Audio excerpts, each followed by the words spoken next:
आज आम परमाणु गठनर गोटे प्रश्न विषय आलोचना करवा।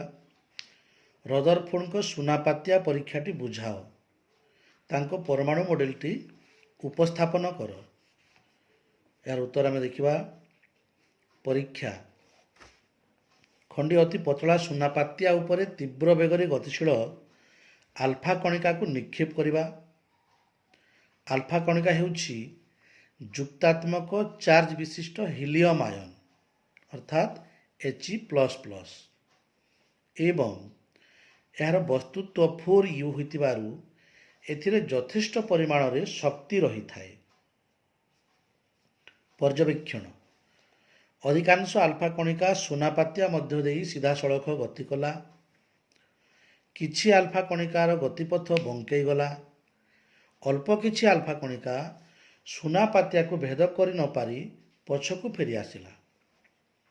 सिद्धांत अधिकांश आल्फा कणिका भेद करि जाउथिबारु परमाणु भितरे अधिकांश स्थान फांका बोली जणा पड़िला।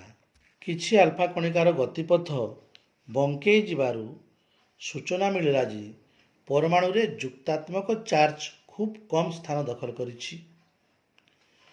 अल्प किछि आल्फा कणिका पछकु फेरी आसिबारु सूचना मिलिला जे परमाणुर समस्त जुक्तात्मक चार्ज और वस्तुत्व केंद्रीभूत होई परमाणु मध्य खूब कम स्थान दखल करिछि। रदरफोर्ड परमाणु मॉडल। रदरफोर्ड परमाणु मॉडल परमाणु रे रहिथिबा जुक्त चार्जित केंद्र को न्यूक्लियस कहा जाए। परमाणुर प्राय समस्त वस्तुत्व यही न्यूक्लियस रे केंद्रीभूत हो रही थाए। न्यूक्लियस चारिपटे बहुत फांका स्थान रही थाए। न्यूक्लियस चारिपटे थिबा फांका स्थान रे इलेक्ट्रॉन गुड़िक निर्दिष्ट कक्षपथ रे घूरती एवं परमाणुर आकार तुलन रे न्यूक्लियस रो आकार खूब छोट। द्वितीय प्रश्न आइसोटोप कौन? दुईटी उदाहरण दियो। आइसोटोपर वैशिष्ट्य उल्लेख कर।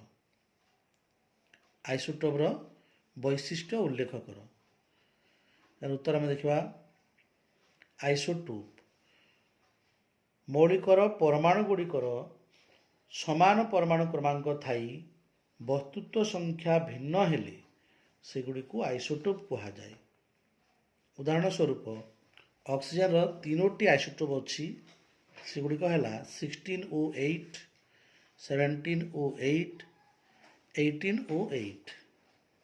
से क्लोरीन रो दुईटी आइसोटोप है 35Cl17 और 37Cl17। आइसोटोप वैशिष्ट्य आइसोटोप गुड़िकर समान संख्यक प्रोटॉन और इलेक्ट्रॉन थाए किंतु न्यूट्रॉन संख्या भिन्न होता है। आइसोटोप गुड़िकर भिन्न वस्तुत्व संख्या हेतु वस्तुत्व भिन्न होता है।